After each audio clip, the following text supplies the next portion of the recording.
Hola, muy buenas noches, bienvenidos al programa Classics. Hoy vamos a ver la película de número 29, aquí en 13. La película es Rebelde sin causa, dirigida en 1955 por Nicolas Rey, y que para mí fue siempre algo muy especial. La película tardó mucho tiempo en estrenarse en España, pero en el año 58, las mañanas que yo iba a Mangold, que fueron muy pocas porque me metía casi siempre en los billares callados, yo daba un recorrido por la Gran Vía para ver qué películas ponían o iban a poner, y siempre en la librería franco-española, que estaba pegada al cine Rialto, me fascinaba este libro, que lo veía siempre puesto, El furor de vivir. Y veía yo, que era un gran aficionado al cine, a uno que se llamaba James Dean, que no teníamos ni idea quién era, pero por lo visto se había muerto ya. Y era un mito del cine americano. Aquí no había llegado nunca una película suya, hasta el 61 no llega Rebelde sin causa, es gigante, pero yo me hubiera gustado comprar esto y veía que era como un libro precioso, como muy moderno, decía yo. Pero claro, este libro costaba 30 pesetas en ese año y yo nunca lo pude coger. Cuando se estrenó la película, yo me di cuenta que este era el del famoso del libro, y que este libro era un libro que había escrito el director de la película, Nicolas Rey. Antes todo nace de... no está demostrado con pruebas, pero bueno, antes de que Nicolas Rey enfrentara esta película, que es hoy mítica, no tanto yo diría en la cinematografía como en la sociedad norteamericana, porque fue un impacto tremendo. El marido de Deborah Kerr, que era el guionista extraordinario, Pete, fue el que empezó con El furor de vivir, que se llamaba ya también al principio Rebelde sin causa, ¿no? Y bueno, él decía que era una película que venía a demostrar todo lo bueno y lo malo que había traído la segunda posguerra. Evidentemente yo cuando vi la película me quedé deslumbrado, no tanto por David Lynch, sino por lo que era aquella película en Cinemascope y en un color rabioso y fantástico. Fue como una explosión visual, ¿no? Y era como para mí un adelanto de la Nouvelle Vague. Evidentemente la vi después, pero yo entendí que había algo que la Nouvelle Vague estaba tratando de hacer, y era impresionante cómo tenía que haberse vivido en su momento esos chicos que llevaban pantalón vaquero, llevaban camisetas blancas. Aquí él llevaba una chupa, como se decía, roja, famosa, y un tipo de peinado que no se llevaba entonces, que luego le copiaría Johnny Cash al propio James Dean. La película era sobre rebeldes sin causa, sobre una juventud que lo tenía todo, decían, en Estados Unidos, que iban en coche a las universidades, y que a nosotros todo aquello nos sonaba muy, muy extraño, no ya la moda de cómo iban vestidos, sino todo aquel mundo. Pero yo nunca he olvidado las escenas en aquel lugar fantástico que era el Observatorio Astronómico de Los Ángeles, y lo que supuso luego, claro, James Dean. Cuando llegó James Dean, a nosotros había muerto. Tiene mucho que ver con este personaje. Hay carreras como hay aquí, la carrera de las gallinas, a ver quién es más valiente, sigue conduciendo antes de llegar al barranco. Por lo visto era muy, muy conocida, pero la única vez que yo me enteré que había un actor muy famoso que se llamaba James Dean fue en un periódico que era el España de Tánger, que sacó un reportaje y de cómo había quedado el coche de James Dean cuando había tenido el accidente. Esta película se estrena exactamente 2 semanas después de fallecer James Dean en Estados Unidos, y sin haber terminado todavía gigante. Aún así ya era una estrella tremendo. Es curioso, ¿no?, como alguien pasa de ser un actor más o menos bueno a ser un icono de la cultura joven norteamericana, ¿no? Así que vamos a analizar luego con calma todo lo que supuso Rebelde sin causa, sobre todo en el campo de la sociología norteamericana, porque aquí en Europa no teníamos mucha noticia, ¿verdad, Rosa? Muy buenas noches. Hola, no se sabía, es verdad, tardó mucho tiempo James Dean en instalarse aquí, porque es que no se sabía ni que se había muerto, no habían llegado sus películas, se conocían otros actores, William Holden, todo el mundo, pero no James Dean. Es curioso. Sí, es verdad, pero también es cierto que la Warner, cuando va a hacer la película, sabe del gancho de James Dean, y es la razón por la que pasa del blanco y negro al color y hacen una película grande cuando iban a hacer una película pequeña. Y desde luego vista ahora te puede gustar más o menos, puede que haya envejecido más o menos, pero la influencia de Rebelde sin causa en la cultura popular es brutal. Es decir, la carrera de coches está en gris. El protagonista de Futurama, la serie de dibujos animados de Groening, va vestido como James Dean, lleva la cazadora roja. Es decir, que hay una serie de elementos que han llegado hasta nuestros días, y luego ya 3 protagonistas con unas muertes tan dramáticas también es una cosa que la hace que la recordemos especialmente. Y la verdad es que yo de Nicolas Ray prefiero Johnny Guitar, que es la razón también por la que hace Rebelde sin causa. Es decir, después del éxito de Johnny Guitar en el año 54, hace estar en el 55. Pero es una película que me ha gustado mucho volver a ver.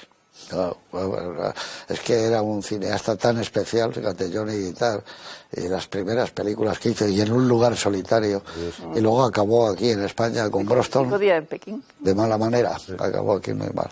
Fernando Rodríguez Lafuente, buenas noches. Buenas noches, José Bueno, Luis. ¿qué te parece ver ahora Rebelde sin causa? Bueno, pues un título raro también, Rebelde sin causa, ¿no? Porque no Bueno, se ve pero que, causa. como bien decía Rosa, se convierte prácticamente como en un lema, como en un eslogan, ¿no? Prácticamente. Sí. Bueno, Nicolas Ray, decía nuestro muy buen amigo Gonzalo Suárez que el cine es la mirada del director, ¿no? Y a Nicolas Ray siempre le llamaron como el director de la mirada. Y en esta película es verdad, porque el guión, también como señalaba y adelantaba Rosa, pues puede tener algún envejecimiento, quizá luego lo podemos hablar, pero en cambio la película no lo tiene, ¿no? Y eso es la magia de Nicolas Ray. Y además están prácticamente todos los asuntos que le podían haber interesado, que le interesaron a lo largo del cine. Señalabas Johnny Guitar. Yo hace poco vi Los amantes de la noche, que es su primera película, y me pareció extraordinaria. Me parece una película que tiene algo de esta, como todas, que es un profundo romanticismo. Y aquí tiene un tema muy valleinclanesco, si vale, que puede ser, pero que es las víctimas inocentes. O sea, aquí vuelve otra vez a aparecer las víctimas inocentes, y como verán los telespectadores, podrían apostar quién de los 3 va a ser la víctima inocente, porque como juego les adelanto que entre los 3 va a haber una víctima inocente, y eso es muy caro al cine de Nicolas Ray. Tú señalabas En un lugar solitario, y a mí me parece una película que la rodó con su mujer Gloria Graham y Humphrey Bogart. Me parece una película también de un romanticismo, no de un romanticismo exacerbado, fatal, de un romanticismo fatal, exacto, como de un destino fatal, que aquí también se ve. Y lo que señalas de ese rebelde sin causa, casi se podía hacer la broma de decir que en cambio Nicolas Ray era un rebelde con causa, y la causa era un poco la denuncia de la soledad, por un lado, y de otra pregunta que nos podíamos hacer viendo la película, que es ¿cuándo se jodió Estados Unidos, ¿no? Y es ahora cuando se va a joder, cuando, como tú bien has señalado, con todo lo que tienen para ser una sociedad de mami y papi y urbanizaciones maravillosas y todo el mundo funcionando casi como en las series de televisión, y en cambio aquí hay algo que no sabemos muy bien qué es, pero que no funciona. Yo creo que eso es lo que sí mantiene a la película en una vigencia más allá del momento histórico en el que se rueda, que puede sorprender a muchos como una cosa inocente, como una poco ingenuo, pero que también no caigamos en esa cosa que se está cayendo últimamente, que es una canallada desde el punto de vista de la historia, que es enjuiciar con los elementos de hoy los hechos del pasado, ¿no? Hay que ver cuándo se rueda, y esa aparición, como tú bien decías, de hasta la vestimenta de los personajes es una ruptura total con lo que se está produciendo. El traje y y corbata. en ese momento, no ahora ya es muy fácil. Claro, el traje y corbata, el hombre del traje gris, estos son distintos. No, y en la película se ve el cambio, luego lo hablamos. No, empiezan con traje y corbata los dos. Exacto. Claro. Ayanta Barili, muy buenas. Aquí estamos. Hola, muy bien. La verdad es que me ha encantado volver a verla, porque claro, esta es una película que vi en su día y que no la olvidé, entre otras cosas, porque tiene unos puntos en común con una de mis películas favoritas de la historia del cine, que es Esplendor en la hierba, también protagonizada por Natalie Wood, y bueno, tiene algo que ver pues en lo que se refiere a esta juventud quemada de alguna manera, ¿no? Una juventud que tiene unos problemas familiares, que vienen de familias aparentemente muy estructuraditas y todo muy bien, pero donde hay unos problemas emocionales gravísimos que son los que les llevan a intentar ser los malotes, ¿no? A meterse en unos líos que no les atañen en realidad como clase social, digamos, ¿no? Y además me parece que eso sigue estando de actualidad, que lo podemos ver ahora mismo con las generaciones, por ejemplo, de mis hijos, ¿no? O sea, que pueden ser niños criados entre algodones y que aparentemente sin ningún problema, sin embargo, que remedan otra cosa, ¿no? O sea, que van como de malotes, incluso con el tipo de música que escuchan, con la vestimenta, con tal. Quiero decir que es algo que, salvando las distancias sociológicas que evidentemente hay entre los años 50 y ahora, y entre Europa y Estados Unidos, que son notables, creo que está abordando un tema que no está tan alejado de una actualidad, ¿no? Y en ese sentido, pues me ha interesado mucho verlo, ¿no? Porque a veces encontramos en los clásicos respuestas también a lo que está ocurriendo a día de hoy. Yo, si me permite, José Luis, es que acabas de dar la clave del título. Son rebeldes, pero no saben por qué. Claro, sí. No tienen causa. Sí, sí. Es decir, tú puedes ser rebelde contra un sistema político, contra una religión, pero ellos no saben por qué. Son rebeldes, pero no tienen causa. Y eso yo creo que es lo que creaba la ambigüedad de la película. Sí, la incomunicación que tienen entre una generación, que es la de sus padres y ellos, y a mí, la última vez que la he visto, lo que me he fijado, aparte de ideologías en la película y todo eso, es en la manera de rodar de Nicolas Rey, que yo nunca me había dado cuenta, que nunca pone en el mismo plano a los jóvenes y a los adultos. Es curioso. En los interiores, en la misma habitación, nunca están juntos. Teenagers y adultos, al contrario, están separados. Siempre hay como una barrera en el plano que los separa y que los... Y eso claro, es curioso. Están en dos mundos completamente eso es curioso diferentes. Porque es difícil fijarse a veces en esa... Pero bueno, es una película histórica, una película mítica, sobre todo en el cine americano, lo que supuso, y claro, lo que fue James Dean, que era una cosa tremenda. En un año hace las 3 películas fantásticas, ¿no? Con Elia Kazan, con Nicolas Rey y con George Stevens.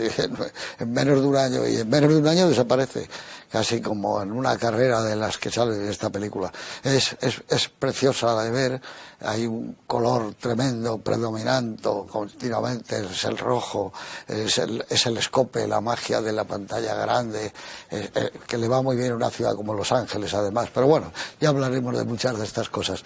Les dejamos con Rebelde sin causa, una película del 55 dirigida por Nicolas Rey.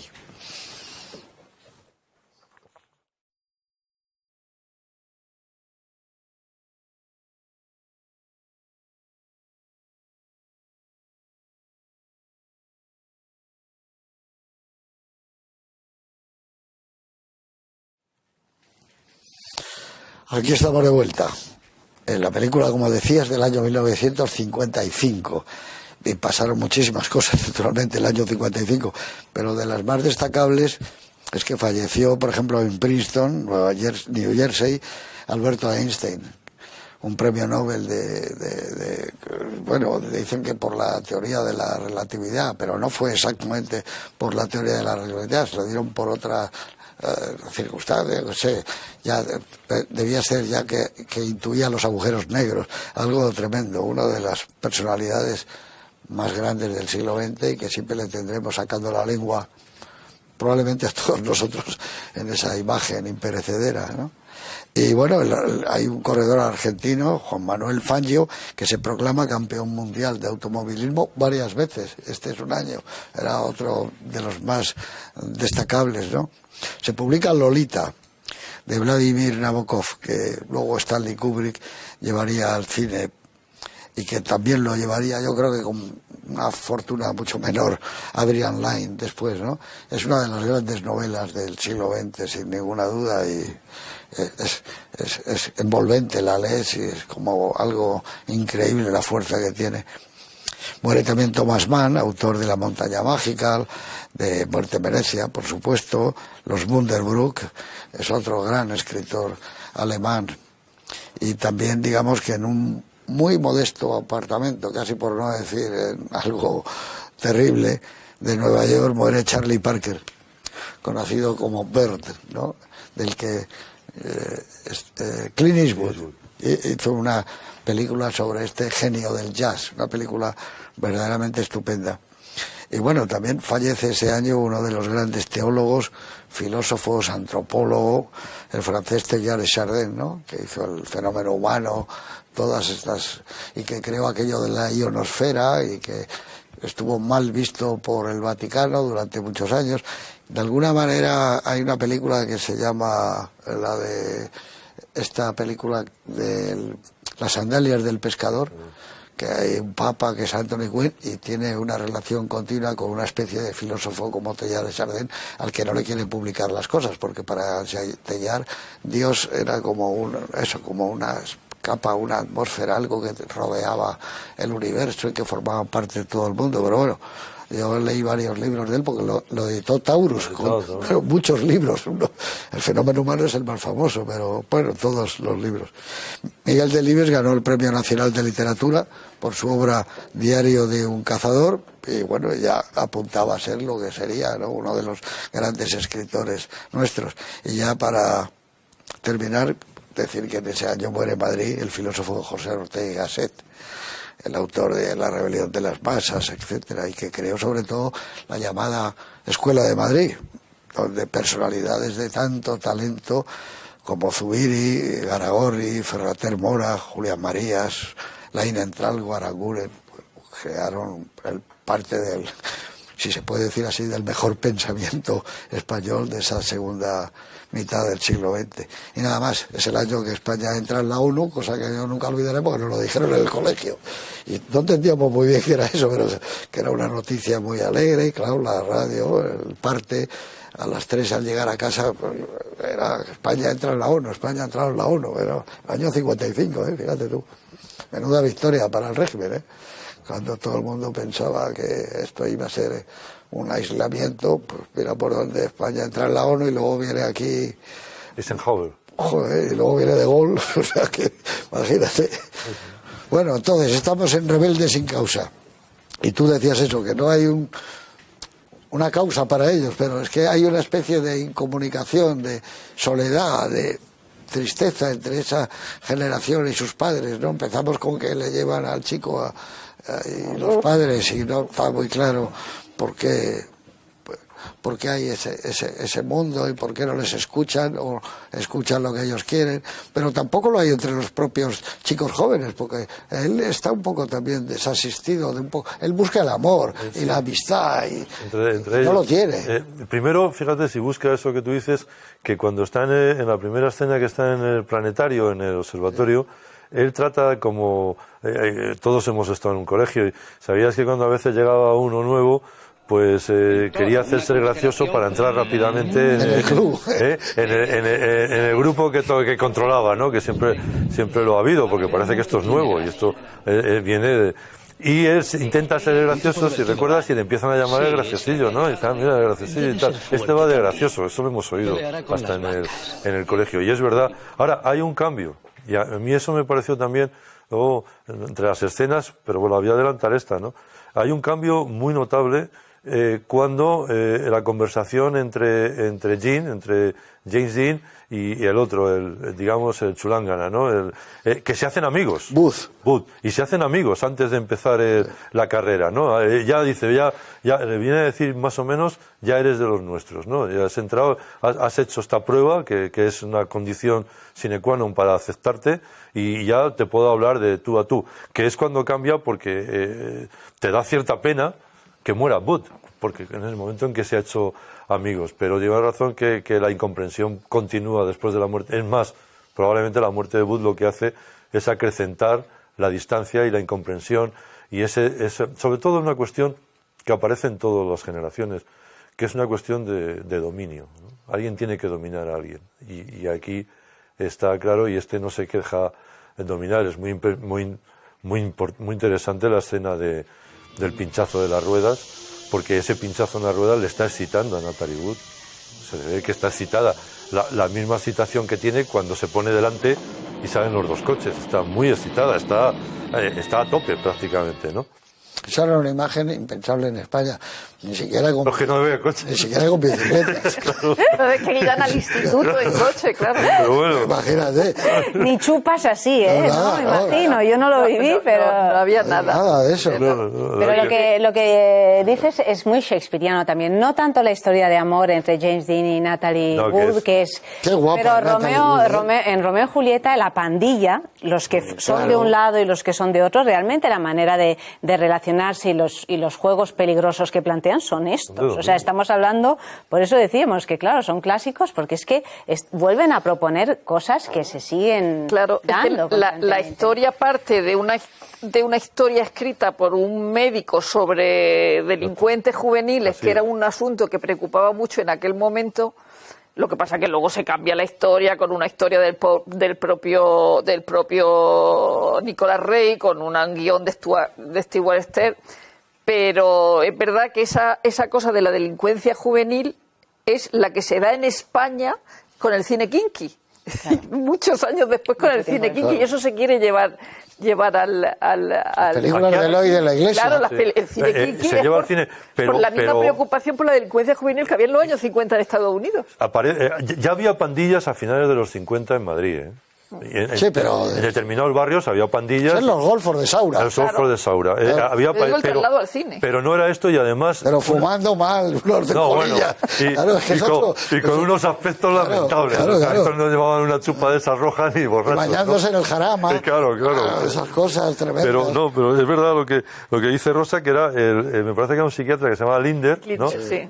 Y un detalle muy curioso en la película, también de época, es que la policía tiene un departamento especial para la delincuencia juvenil. ¿Recordáis que aparece? Bueno, y además una policía que ojalá tuviéramos, no por nada, comisaría. Pero quiero decir que son como psicólogos, o sea, son de una atención, una ternura, no sé, en fin, que de hecho, cuando ya vemos al final de la película, James Dean ya tiene problemas serios porque ha pasado todo lo que ha pasado, va a buscar el policía, y el policía para que le ayude, cosa inaudita, ¿no? O sea, y luego cinematográficamente, es verdad que es bastante legendaria la escena inicial, que además fue una improvisación del propio James Dean con el mono de juguete, pero es verdad que la escena en la comisaría donde se ven los tres personajes que nosotros sabemos quién son porque conocemos a los actores, pero se están viendo los tres sin que el espectador tenga que saber quién es esa gente que hay ahí, y están los tres continuamente en cada plano. Y aparecen, fíjate eso, me fui fijando ahora cuando lo volví a ver,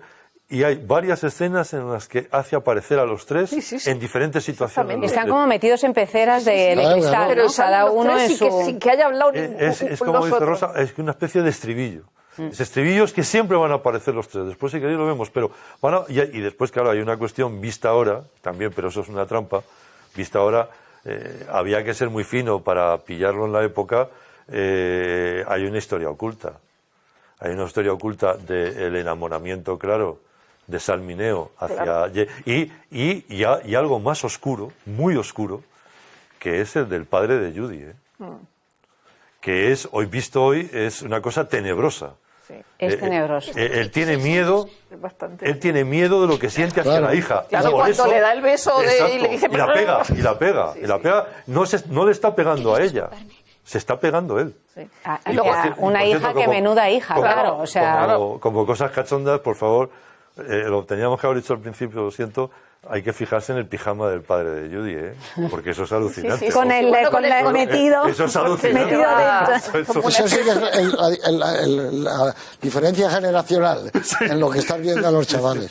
A mí me decía Peter Birtel, que él lo pone en su propio currículum, que fue el que empezó esta historia, que la idea era cómo él, que es un chico que me dijo que él se había educado igual en Los Ángeles, en California, pero tenían clases con humanidades, él decía. ¿Qué ocurre con esta gente en los colegios que salen insolidarios, independientes, casi autistas, que son unos chicos que les cuesta relacionarse con otros? ¿Por qué es eso? Es lo que a él le interesaba de esta película.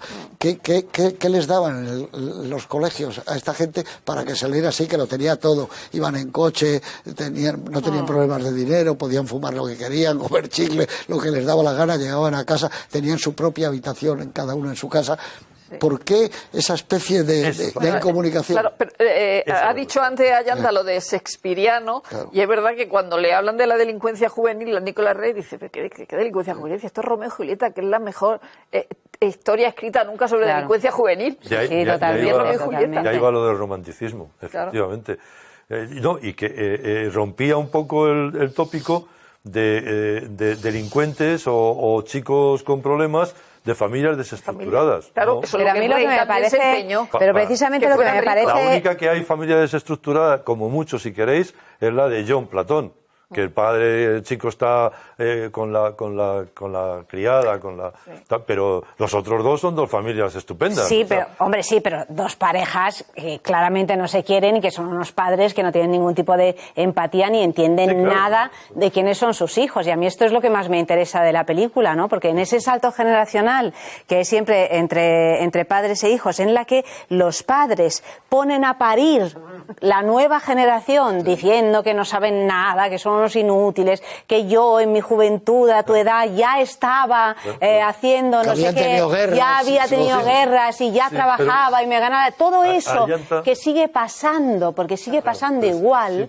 pues está en esta película. Y yo siempre me pongo del lado de los jóvenes. No, o sea, como Nicolás Rey. Absolutamente, como Nicolás Rey, me parece que es lo que interesa aquí. Vamos a tener entonces una buena conversación, porque yo creo que, en cambio, los padres siempre tienen razón. ¿Sabes quién lo decía? Poco antes de morir, además, en una entrevista que se hizo, me parece, en Televisión Española, por Recuerdos de la Transición, un programa dedicado a esto, Alfredo Pérez Rubalcaba decía, mis padres me decían siempre tal, y ahora, cuando yo tengo la edad de mis padres y llego a la edad de mis padres y soy persona mayor, le decía con una ironía, pero bien, decía, pero creo que mis padres tenían Sí, pero razón, eso lo entiendes a la larga. Cuando estás ahí no te ayuda nada. Estas cosas que te dicen, es más, te entrampan. No, te entrampan. Le pasa como a él. Acuérdate que en un momento dado le dice el padre, dentro de 10 años lo entenderás. Eso. Lo repite dos veces, lo de dentro de 10 años. Dices, 10 años, madre mía. Volviendo a lo que dice Fernando del personaje de Salmineo enamorado de James Dean, es evidente, cuando abre la taquilla tiene una foto de Alan Ladd, no tiene una foto de James Mansfield. Que por cierto, que James Mansfield estuvo en el casting y Nicolás Rey dice, pero qué alucinación tienen los del departamento de está maravilloso Salmineo. Y Salmineo, de hecho, se considera el primer actor LGTBI nominado a un Oscar por esta película, claro.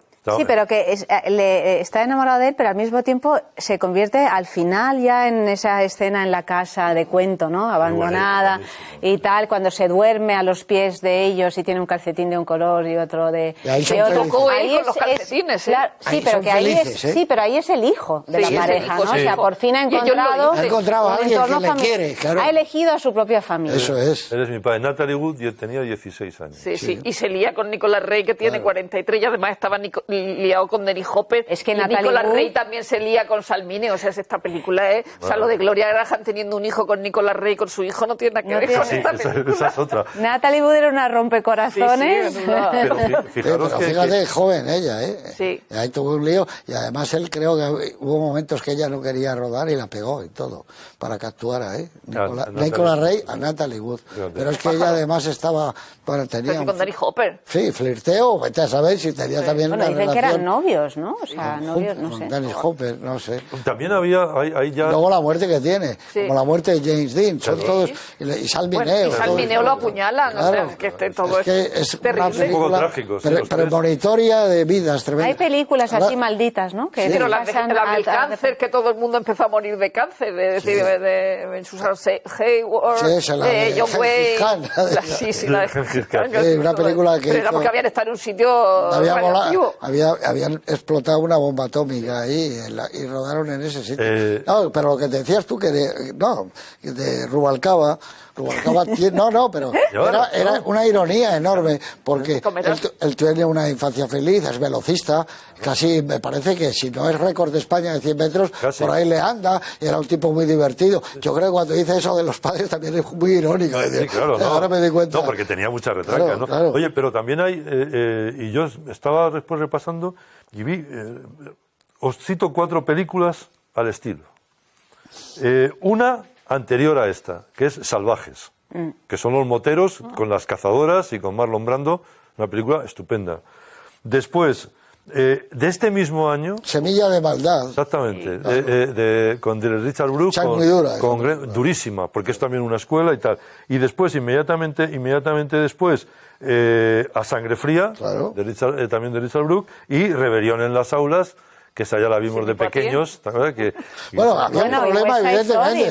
West Side Story también, West Side Story, claro. ¿Sabes? Que te pones a mirar y efectivamente... había un problema. Claro, hay una escena cuando viene toda la pandilla que dice esto, West Side Story. Es West Side Story, total, ¿no? También con el look es ese, ¿no? Con ese look y esos peinados. Yo, de todas maneras, tengo que decir que una de las cosas que me parece más relevante de esta película y absolutamente original es James Dean. O sea, James Dean tiene una manera de actuar que está tan ligada a su expresión física, ¿no? Todos estos retorcimientos que hace, es el actor estudio, pero llevado a él, es que es un bailarín, o sea, no es Brando, que no es Brando, hace una cosa completamente diferente a Brando. Cliff es otra, pero es muy poco realista y sin embargo funciona tan bien, ¿no? Pero es que porque te lo tragas, o sea, es que no... Tiene una fuerza increíble que es suya, es de ahí el éxito, yo creo, ¿no? La que hace de muy madre, original. Doran, me parece que se llama, buena actriz. Cuenta que era un tío muy raro. Es decir, que primero dominaba todo, es decir, que te decía tus líneas y lo que tenías que hacer y tal. Él ensayaba con Nicolas Rey en el Chateau Marmont, en una casa que era en un salón que era exactamente igual que el plató. Y dice que era muy raro y que lo dominaba todo y que de pronto decía, bueno, estás prevenido, ya no estoy haciendo aviación. Y entonces el tío se tiraba al suelo en posición fetal y todos lo miraban así diciendo, ¿pero qué hace? Y de pronto cuando decían acción, el tío se levantaba y hablaba perfectamente. Y luego el padre, luego me gusta mucho en la película, él, porque hace cosas extrañas, cuando hace vocecitas y hace ruidos y voces. El padre de James Dean en la película es el que doblaba a Mr. Magoo. Y entonces le enseñó a hablar como Mr. Magoo. Entonces, en esa escena tan bonita, cuando Sal Mineo les está enseñando la casa como si ellos estuvieran comprándola y fueran un matrimonio, hay un momento en que él dice, no vamos a tener hijos. Y entonces dice él algo así como, drown them like puppies. Que en realidad Sal Mineo al principio estaba en la cárcel, en la comisaría por haberse cargado unos cachorros.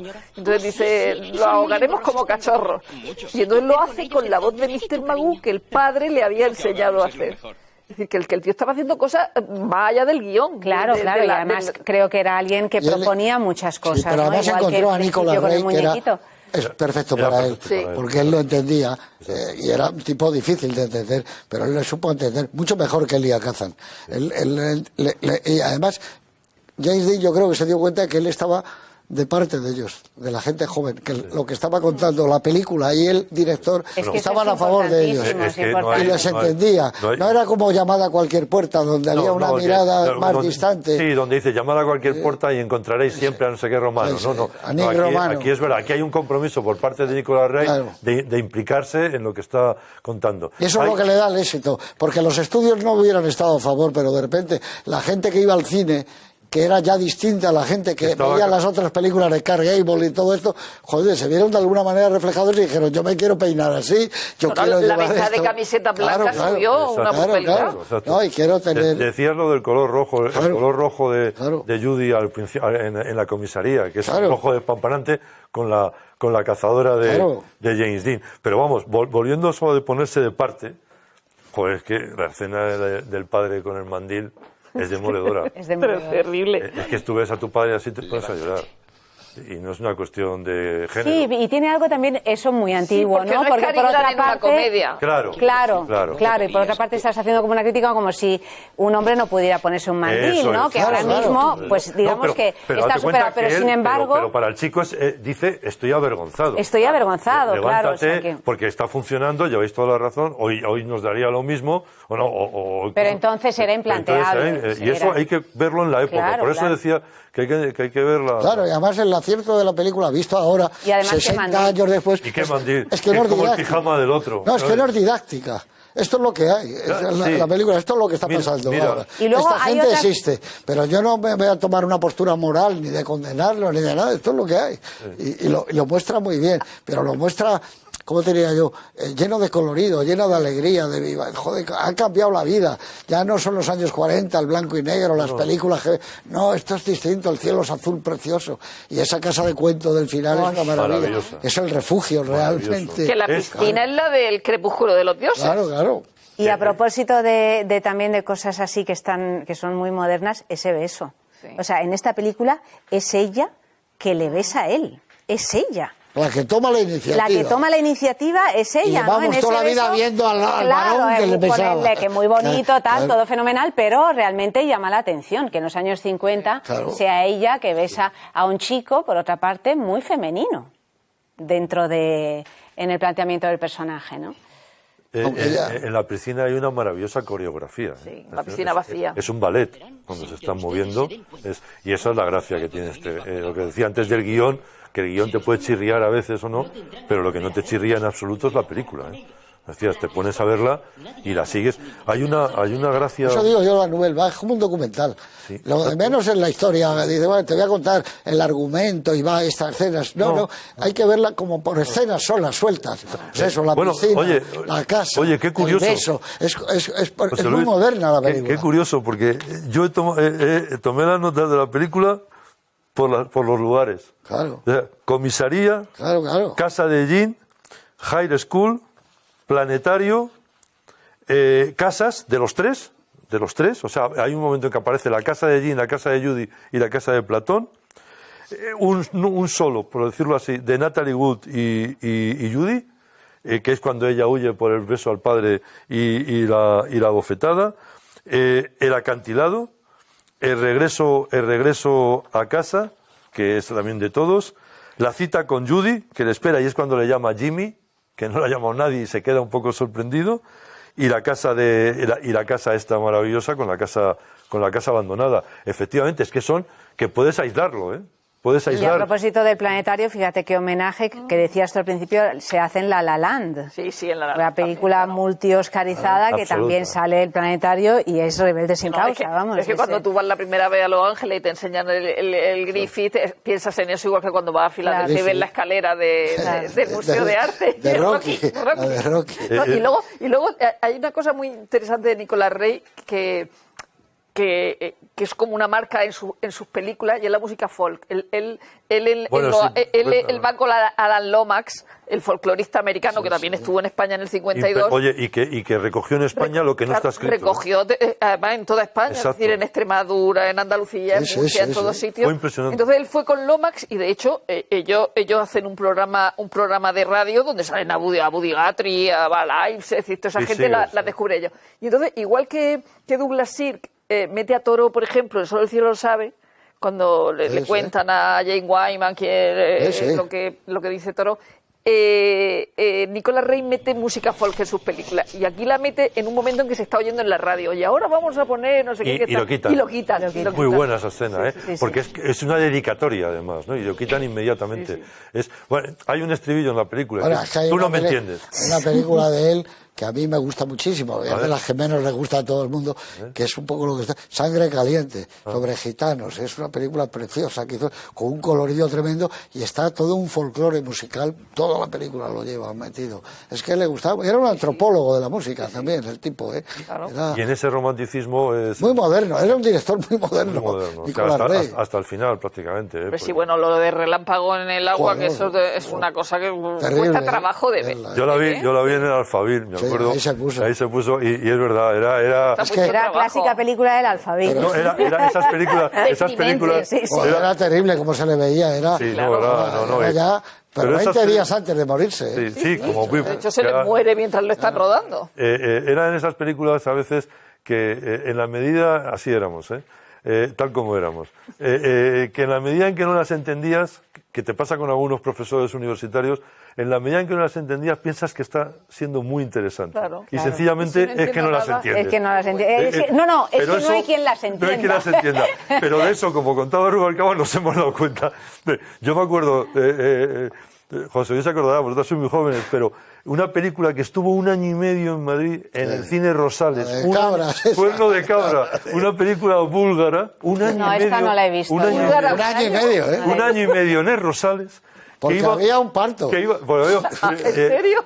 No, pues, pero si me han hablado de esta película, claro. Oye, cuerno de cabra. Todo Madrid, búlgara. Primero, ya como era búlgara, ya íbamos todos. Pues claro, esto ya... se corrió la voz de que había un parto. No, una violación, porque el parto era Helga. No, y esa también. también. Bueno, oye, y yo después tuve el morbo, muchos años después. De volver a verla. El coronel Aureliano Buendía recordaría la tarde que su padre le llevó a ver, no, precisamente...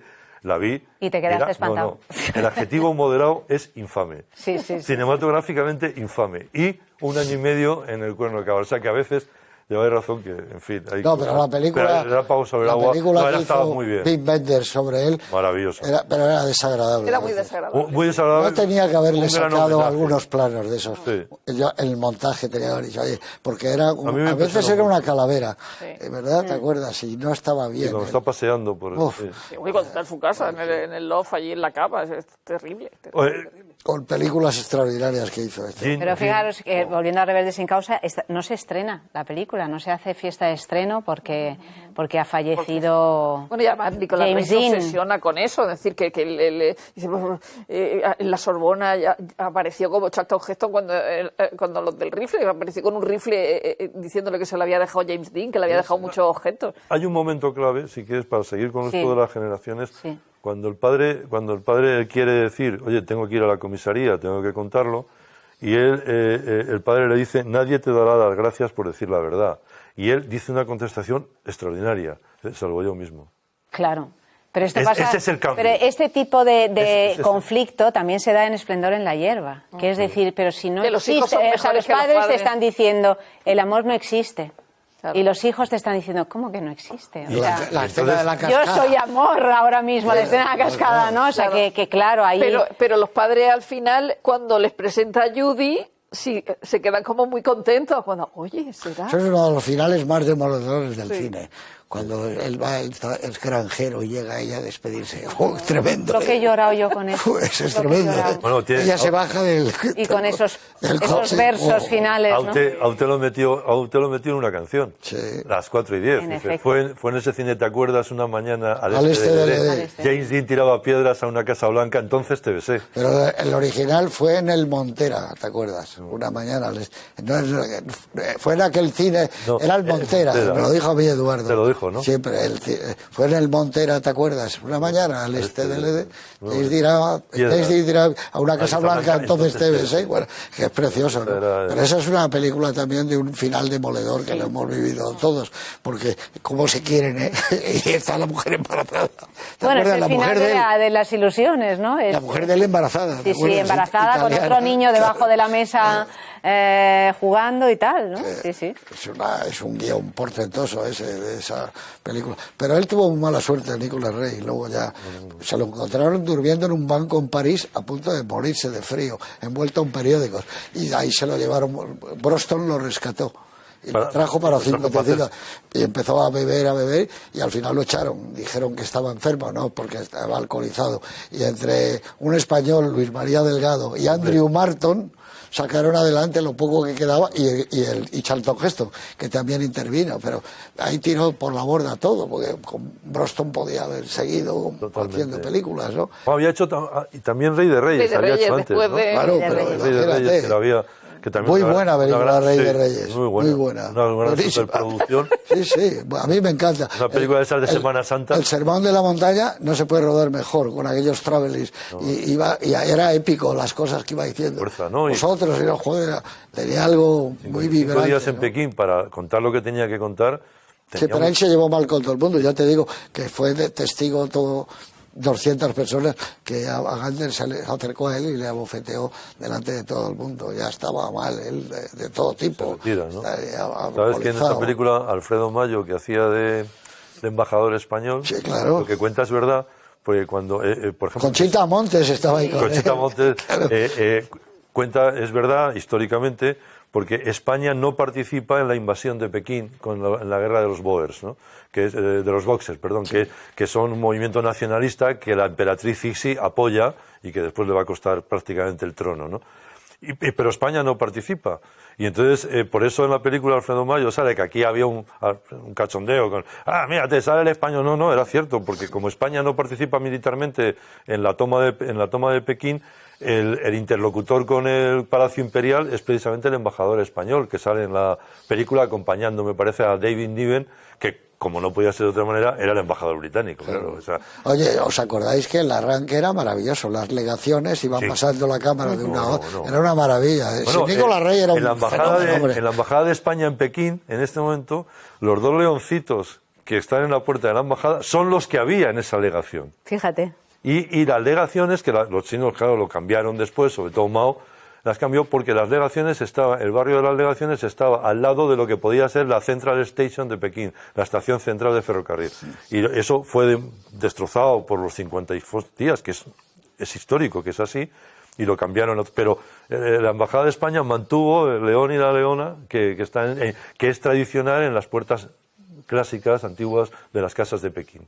Pues esta película yo la veo ahora y me parece de una modernidad enorme. Sí. Incluso a lo mejor no estáis de acuerdo conmigo, pero hay como algo, una explosión del pop art. Tiene algo... Bueno, claro, el color. No, el color, el escope, el encuadre que tiene, parece algo que ya anticipa a Lichtenstein y a estas pinturas llenas de fuerza y colorido. Pero hay algo, ¿no?, también muy casual, porque claro, el color es un elemento fundamental de esta película, claro, y sin embargo en principio se iba a rodar en blanco y negro, sí, claro, ¿no? Y todos estaban convencidos. De hecho, tuvieron que volver a replantearse todo el vestuario y demás, porque el blanco y negro hay que mirar bien los colores, claro, porque puede dar un efecto diferente luego fotográficamente en cámara, y de pronto pues les obligan a rodarlo en Cinemascope. Claro, la cazadora era gris. La cazadora, Nicolás Rey decía que no tenía ni idea de Cinemascope, que cabían demasiadas cosas, ¿no?, en cada plano, en la pantalla.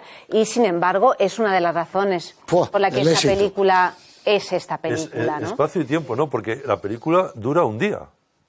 24 horas. Sí, claro. Un día. Y hay una cosa muy curiosa, cuando le dice, están en el diálogo con Judy con Platón, y hay un momento en el que Platón le dice, es mi mejor amigo.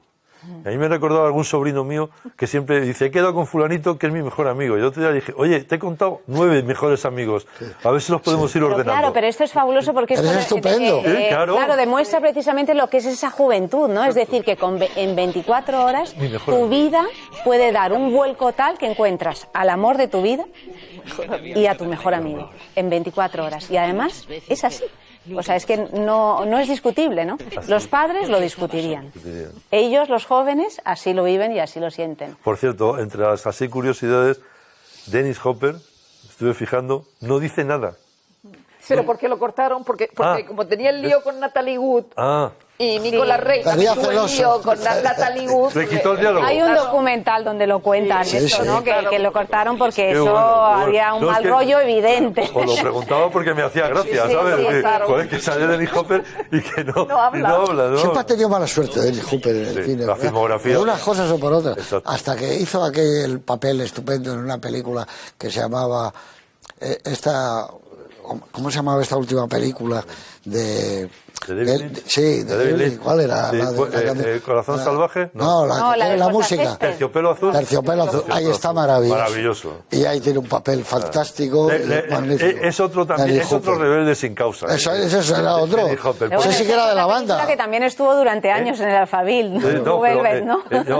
Bueno, él se había mitificado con Easy Rider. Se convirtió en el icono y luego quiso dirigir, hizo una película, ¿cómo se llamaba? Una película que fue un fracaso mundial, pero tremendo, porque la rodó en Perú o no sé dónde, la última película.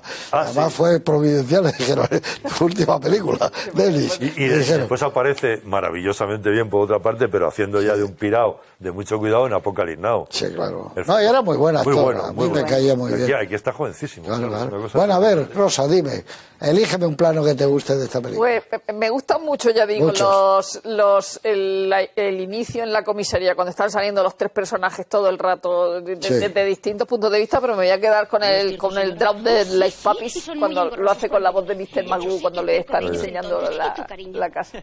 Sí, pues bien, es verdad. Además que me recordó el Desencanto, claro. Cuando Michi le dice a Felicidad, dice, pero mamá, ¿por qué le hiciste agujero a la caja de los gatos? Y Felicidad Blanc le dice algo todavía peor. Dice, no, para que vayan respirando. Y dice, joder, pero si nos vas a tirar al río. Nos vas a tirar. ¿Sabes? Buenísimo. Tu plano, momento. Yo ya lo he adelantado un poco, que tenía dos, pero me voy a quedar no con un plano, sino con un conjunto de planos, pero que son siempre que aparecen los tres. Que aparecen en la comisaría, que aparecen en la casa abandonada, que aparecen en el jardín. Me parece... pero cuando están juntos, tiene cuando mucha están fuerza. los tres claro, juntos. Que además, como se decía antes, el mismo encuadre. Coloca en encuadre que están las tres personalidades manifestándose. Me parece que es todo como eso que diría Chesterton del hilo invisible de la película que va recorriendo. Me parece muy conmovedora. ¿Y tú? Pues hablábamos antes fuera de cámara de las escaleras y hay dos escenas de escaleras. Una, pues cuando están los tres, en efecto, juntos con esas tres velas, además con un candelabro con tres velas. Y otra es la escena entre los padres y él, es decir, la madre subida a la escalera, él en el centro y el padre abajo, y ahí hay toda una coreografía que esta madre, ¿no?, controladora, arriba, mirando todo desde un plano cenital e intentando mover los hilos de esa familia. Me gusta mucho ese. Yo, mira, lo tenía, digo, porque me la habías... El beso, es que no lo digo porque ya me da vergüenza, porque a mí me gustan tanto los besos de cine que siempre digo el beso y ya no lo he dicho. Pero mira, lo tenía, claro. Y cuando lo has dicho tú, y sobre todo con la modernidad, originalidad, lo que quieras llamarlo, que sea la chica la que toma la decisión. Sí. Y le besa. Y además que es un beso lento, sí, que es, claro, o sea, que se va que ser. Claro, poco a poco, ¿no? Es que beso de temperatura lenta. Claro. Muy suave. Y lo que le dice Jean, ¿no? Tiene los labios muy suaves. Sí. Claro. Que ya te lo imaginas. Es como para rubricar el beso, ¿no? Dices, tienes los labios muy suaves. A mí me hubiera gustado, hace tiempo lo hablaba, hacer un documental de besos del cine. Fíjate si hay besos, ¿eh? Bueno, mira cómo es la escena famosa aquella de Cinema Paraíso. Claro, pero puedes hacerlos, pero no rápido, sino... No, bueno, acuérdate el de Encadenados. Claro. Incluso cogerlos antes de que se produzca el beso y terminar. A mí lo que me habría gustado es besar a Natalie Wood, más que a James Dean. Sí. Bueno, es que me parece... Qué guapa, ¿eh? ¡Oh! Vamos, ya lo creo que tiene los labios suaves. O sea, que tuvo posibilidades de ser el Judy Margaret O'Brien. Porque era de la misma edad. Pero ni color. Ni color. Ahí está el casting, que es muy divertido de ver, de Marlon Brando, que hizo la prueba para este papel, y te puedes llegar a imaginar cómo habría cambiado completamente. Qué muerte la tan rara que está sin explicar. Sin explicar. Que cayó del barco. Bueno, se ha reabierto este año. Hay un documental se ha estrenado hace un año así. Estaban Christopher Walken y Robert Wagner. Y por lo visto ya estaba con un cruce, un flair con Christopher Walken. Y habían bebido. Y habían bebido mucho. Y entonces en el barco parece que ella les dejó hacia una barca que tenían, esas que llevan a veces los barcos, y cuentan. Ahora, quien cuenta la historia muy curiosa, no sé si... pero han sido exculpados de Robert Wagner, claro. O sea, ha sido declarado inocente. Pero quien lo contaba era Elia Kazan, me parece, que contaba que ella tenía mucho miedo al agua. Muchísimo, y que había una escena que tenían que rodar en un lago y que no quería rodar. Le dijo que por qué no lo hacemos en un interior. Y Kazan dijo, hombre, no, pero no te preocupes, porque si te pones de pie no te cubre. O sea, que los pies, tocas con los pies el fondo, ¿no? Y lo pasó fatal, y Elia Kazan lo contaba después de la muerte de ella, porque era por la noche, probablemente a lo mejor había oleaje o lo que fuera, pero efectivamente no se ha explicado nunca, ellos salieron exculpados. Había una mezcla de benzodiazepinas con alcohol, que todo estaría claro, o sea que... Probablemente a saber cómo acabó. Pero fíjate, cuando decías, me parece que eras tú, o tú, que Nicolas Ray al principio no era muy propenso para el escope, ¿no? Pues decía, sí. Como el propio James Dean, Elia Kazan, en un pasillo, esperando él a la madre, ¿os acordáis? Era el del Edén, hace un plano con él y es fantástico. Es un pasillo. Dice, ¿cómo que no se puede rodar lo ancho? Voy a rodar un pasillo con este chico esperando que le reciba la madre, que es una prostituta, y que, joder, y es uno de los encuadres que han marcado más el devenir luego de la puesta en el de maneras curiosas de moverse, James Dean, este bailarín, en Al este del Edén hay un plano en el que él está mirando la casa, que se ve de espaldas a James Dean y lo que hace con... Es un clásico. O sea, es que hace cosas, ¿no? O sea, se está expresando por detrás, así, ¿no? Es muy difícil lo que hace, muy bonito. Lo que él tenía era una personalidad distinta Sí, a todos, sí, no se sí. parecía a nada. Que al final es lo que se requiere en el cine. Decían que mascullaba las palabras, que no las decía a veces con claridad, pero bueno, eso eran todos los del Actor Studio. Pero él sobresalía. Él tuvo, yo creo, el talento de decir, en un apartado está claro que está Brando, ahí no podemos entrar. O Montgomery Clift, tuvo que inventarme otra cosa. Y él intentó... Pues fíjate que eso... Hay algo que luego le copia años después Robert Redford. Hay una manera de mirar fugitiva que tiene él siempre. Una manera fugitiva, huidiza, ¿no? Sí, huidiza, ¿no? Pero fíjate... Bueno, pero aquí no fue una estrella hasta que se estrena y pasan muchos años. Es curioso, ¿eh? Sí. ¿Cómo no llegó aquí James Dean? Y que años y años, 4 o 5 años. Además es curioso con una muerte así, ¿no? Sí, porque claro. Desgraciadamente esas muertes tan Nada. tempranas... Fuera esa la noticia, ¿no? Son noticias, claro. Muy sensacionalista. Nada. Claro. También una muerte en extrañas circunstancias, porque han contado un poco de todo, ¿eh? Sí, bueno, que el podía coche. ser un suicidio, que Salinas, ¿no? Un Sí. accidente... Claro, él era corredor también, claro, le gustaba correr muchísimo. Volviendo a Natalie Wood, es que ese momento en Centauros del Desierto, Cuando la que sube el eleva, brazo. eso es... No tiene... o sea... Bueno, y en West Side Story, que tiene que...